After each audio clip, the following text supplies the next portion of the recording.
전 세계 삼성 스마트폰 10대 중 6대가 만들어지는 나라, 2025년 경제 성장률 6.5%로 동남아에서 손꼽히는 베트남이 지금 이 순간에도 무너지고, 미국 관세 폭탄에 삼성이 인도행 버스를 타기 시작했고, 화려한 호치민 야경 뒤에 숨겨진 진실은 충격적이거든요. 형제의 나라라고 믿었던 베트남, 과연 우리 기업들이 계속 믿어도 되는 파트너일까요? 아무도 예상하지 못했던 배신의 연속이 지금 벌어지고 있습니다. 지금부터 그 충격적인 이면을 낱낱이 파헤쳐 보겠습니다. 베트남을 보면 누구나 넥스트 차이나라고 생각하죠. 성장률 6.5%, FDI 쏟아지고 삼성 스마트폰의 60%가 여기서 생산되니까 당연한 반응입니다. 그런데 이 화려한 숫자 뒤에 숨은 진실을 보면 등골이 오싹해지거든요. 베트남 수출의 76%가 외국 기업에서 나온다는 사실 알고 계셨나요? 삼성, LG, 인텔 같은 글로벌 기업들이 베트남을 떠나는 순간 이 나라 경제는 하루아침에 붕괴할 수밖에 없는 구조입니다.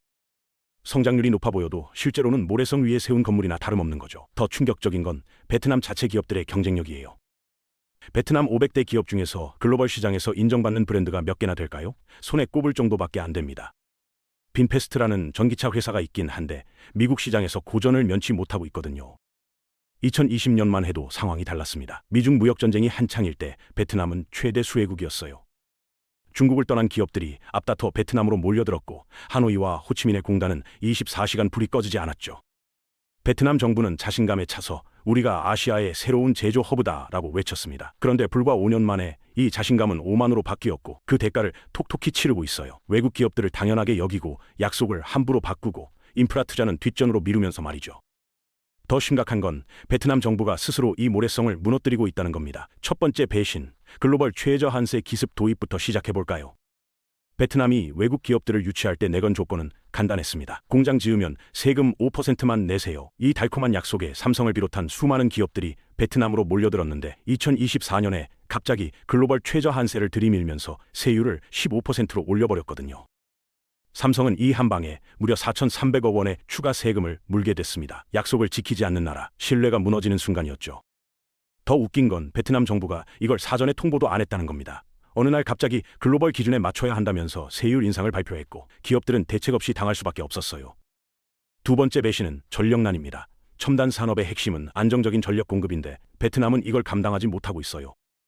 박린, 박장 같은 북부 공단의 전력 부족률이 26%에서 30%에 이릅니다. 반도체 공장은 24시간 돌아가야 하는데 전기가 없으니 생산 자체가 불가능한 거죠. 심지어 베트남 정부가 기업들에게 전기 아껴 쓰세요라는 공문까지 보냈다는 게 믿기시나요? 전력 수요는 매년 10%에서 15%씩 폭증하는데 공급은 3% 정도밖에 늘지 않으니 격차가 벌어질 수밖에 없습니다. 이건 단기간에 해결될 문제가 아니거든요. 베트남은 석탄 발전에 크게 의존하는데 환경 규제와 ESG 압박으로 신규 석탄 발전소 건설이 막혀 있어요. 재생에너지로 전환하자니 기술과 자본이 부족하고 결국 전력난은 앞으로 더 심해질 수밖에 없는 구조죠. 실제로 2024년 여름 하노이 인근 공단에서는 일주일에 3번씩 정전이 발생했습니다. 한 한국 기업 관계자는 생산 라인이 멈출 때마다 수억 원의 손실이 나는데 이게 반복되니까 미칠 것 같다고 토로했어요. 자가 발전기를 돌리면 되지 않냐고요? 그것도 한계가 있습니다. 디젤 가격은 계속 오르고 환경 규제도 강화되고 있거든요. 결국 기업들은 선택의 기로에 서게 됐죠. 베트남에 남을 것인가, 아니면 전력이 안정적인 다른 나라로 떠날 것인가. 세 번째이자 결정타는 미국 관세 폭탄입니다. 트럼프 2.0 시대가 열리면서 베트남산 전자제품에 46%의 관세가 부과됐어요. 반면 인도산 제품은 26%밖에 안 됩니다. 20% 차이가 얼마나 큰지 아시죠? 같은 제품을 만들어도 베트남에서 만들면 미국 시장에서 경쟁력이 완전히 사라지는 겁니다. 기업 입장에서는 선택의 여지가 없어요. 당연히 관세가 낮은 인도로 공장을 옮길 수밖에 없는 거죠. 이게 단순히 관세 문제로 끝나지 않습니다. 미국은 베트남이 중국산 제품을 세탁해서 재수출한다고 의심하고 있거든요. 실제로 베트남을 거쳐 미국으로 가는 중국산 부품이 급증했고, 미국 무역대표부는 이를 강력하게 제재하겠다고 경고했어요. 그래서 삼성이 실제로 움직이기 시작했습니다. 베트남에 집중됐던 스마트폰 생산 물량 일부를 인도로 이전하기로 결정한 거예요. 인도 정부는 PLI 생산 연계 인센티브 제도로 수천억 원의 보조금을 쏟아부으며 환영하고 있고, 삼성은 이미 인도 공장 증설에 착수했습니다. 베트남은 가지 마라고 외치지만 이미 늦었거든요. 신뢰를 잃은 순간 기업들은 돌아보지 않습니다. 삼성뿐만 아니라 LG, 폭스콘 같은 대기업들도 베트남을 떠나거나 투자를 축소하고 있는 상황이에요. 폭스콘은 아예 인도에 200억 달러 규모의 신규 공장을 짓기로 결정했고, LG전자도 베트남 가전센 라인 일부를 인도네시아로 옮기고 있습니다. 베트남 경제가 무너지고 있다는 징후는 곳곳에서 포착됩니다. 가장 심각한 건 FDI 과의존 구조죠. 수출의 76%를 외국 기업이 책임지고 있다는 건 이 기업들이 빠져나가면 베트남은 수출 경쟁력을 거의 잃는다는 의미입니다. 전력난은 앞으로 더 악화될 전망이고 행정 시스템도 마비 직전이에요. 부패 척결을 명목으로 강력한 조치를 취했는데 그 결과 공무원들이 잘못하느니 아무것도 안 하자는 식으로 나와버렸거든요. 투자 승인 하나 받는데 몇 달씩 걸리고 민원은 방치되고 외국 기업들은 답답해서 발을 동동 구르고 있습니다. 한 외국인 투자가는 베트남에서 사업 승인 받는 게 복권 당첨보다 어렵다고 푸념했을 정도예요.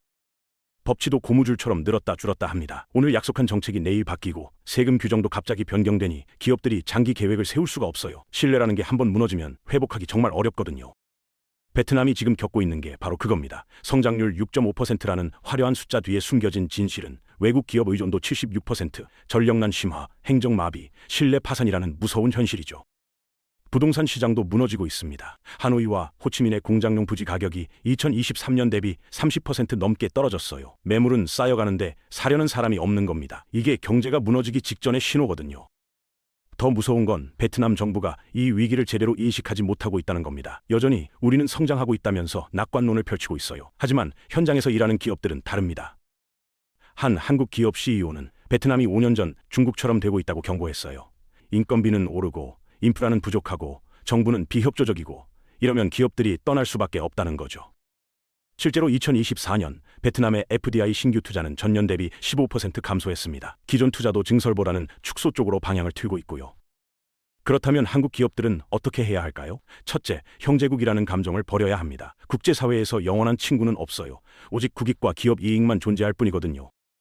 베트남이 한국 전쟁 때 도와줬다는 이유로 무조건 신뢰하는 건 위험합니다. 감정이 아니라 냉철한 계산으로 접근해야 해요. 베트남이 약속을 지키지 않으면 언제든 떠날 수 있다는 메시지를 명확히 해야 합니다. 둘째, 생산 기지를 다변화해야 해요. 인도는 26%의 낮은 관세와 PLI 보조금으로 매력적인 대안이고 인도네시아도 풍부한 인구와 안정적인 전력 공급으로 주목받고 있습니다. 베트남의 모든 걸 몰빵하는 건 이제 리스크가 너무 크죠. 인도의 장점을 좀 더 들여다볼까요? 인도는 14억 인구를 가진 거대한 내수 시장입니다. 베트남은 1억 인구인데 10배가 넘는 시장이 인도에 있는 거죠. 게다가 모디 정부는 제조업 육성에 올인하고 있어요. PLI 보조금뿐만 아니라 토지 제공, 세금 감면, 행정 지원까지 원스톱으로 해결해줍니다. 삼성, 애플, 폭스콘이 앞다퉈 인도로 가는 이유가 바로 이겁니다. 물론 인도도 문제가 없는 건 아니에요. 복잡한 규제, 주마다 다른 법률, 인프라 부족 등이 있죠. 하지만 베트남처럼 약속을 일방적으로 뒤집지는 않습니다. 인도네시아는 또 다른 매력이 있어요. 2억 8천만 인구, 풍부한 천연 자원, 그리고 조코위 정부의 강력한 인프라 투자가 그겁니다. 인도네시아는 신수도 누산타라 건설과 함께 전국적으로 고속도로, 항만, 발전소를 짓고 있거든요. 전력 공급도 안정적이고 정부의 정책 일관성도 베트남보다 훨씬 높습니다. 다만 인도네시아는 자원 보호주의가 강해서 원자재를 수출하지 않고 자국 내에서 가공하라고 요구하는 경우가 많아요. 이 부분만 잘 대응하면 충분히 베트남을 대체할 수 있는 생산 기지가 될 수 있습니다. 셋째, 베트남 정부에 명확한 메시지를 던져야 합니다. 전력 공급 안정화하고 약속 지키면 다시 보자. 이렇게 냉정하게 나가야 해요. 기업들이 베트남을 떠나는 게 아니라 베트남이 스스로 기업들을 내쫓고 있는 겁니다. 그 사실을 베트남 정부가 깨닫지 못하면 이 나라는 정말로 제2의 베네수엘라가 될 수도 있거든요. 자원은 있는데 정책 실패로 망한 나라 말이죠. 베네수엘라는 세계 최대 석유 매장량을 가졌지만 포퓰리즘 정책과 부패로 경제가 완전히 무너졌습니다. 베트남이 그 전철을 밟지 않으려면 지금 당장 변화해야 해요. 넷째, 베트남 내에서도 지역을 선별해야 합니다. 북부 하노이 일대는 전력난이 심각하지만 남부 호치민과 동나이성은 상대적으로 사정이 나아요. 공장을 완전히 철수하기보다는 리스크가 높은 북부 생산 라인을 남부로 옮기거나 타국으로 분산하는 전략이 현실적입니다. 또한 베트남을 완전히 포기하는 게 아니라 플랜 B를 확보하는 차원에서 접근해야 해요. 베트남이 정신 차리고 인프라에 투자하고 약속을 지킨다면 언제든 다시 투자를 늘릴 수 있도록 말이죠. 베트남이 다시 신뢰를 회복하고 반등할 수 있을까요? 가능성이 아예 없는 건 아닙니다. 전력 인프라에 대규모 투자를 하고 법치를 확립하고 외국 기업들과의 약속을 지킨다면 다시 기회를 잡을 수 있어요. 하지만 지금 흐름을 보면 그럴 가능성은 낮아 보입니다. 베트남 정부의 의지보다 정치적 이해관계가 더 복잡하게 얽혀 있거든요. 베트남 공산당 내부에서도 개혁파와 보수파가 충돌하고 있고 부패 척결 과정에서 많은 고위 관료들이 숙청됐어요. 이러니 정책 일관성을 유지하기가 어려운 거죠. 결국 한국 기업들은 베트남을 완전히 포기하는 게 아니라 리스크를 분산하면서 냉정하게 지켜봐야 하는 상황이죠. 흥미로운 건 중국 기업들의 움직임입니다. 한국과 서방 기업들이 베트남을 떠나는 사이 중국 기업들은 오히려 베트남 투자를 늘리고 있어요. 미국 관세를 피하기 위해 베트남을 경유지로 활용하려는 거죠. 중국산 부품을 베트남에서 조립해서 메이드 인 베트남으로 둔갑시키는 겁니다. 이게 장기적으로 베트남에 도움이 될까요? 절대 아닙니다. 미국이 이걸 발견하면 베트남에 더 강력한 제재를 가할 테고, 그러면 베트남 경제는 더 큰 타격을 입을 수밖에 없거든요. 결국 베트남은 중국의 우회 수출 기지로 전락하면서 국제사회의 신뢰를 완전히 잃을 위험에 처해 있습니다. 마지막으로 여러분께 질문 하나 던지겠습니다. 베트남이 지금의 위기를 극복하고 다시 뜰 수 있을까요? 아니면 정말로 몰락의 길을 걷게 될까요? 한국 기업들은 베트남에 남아야 할까요? 떠나야 할까요? 여러분의 생각이 궁금합니다.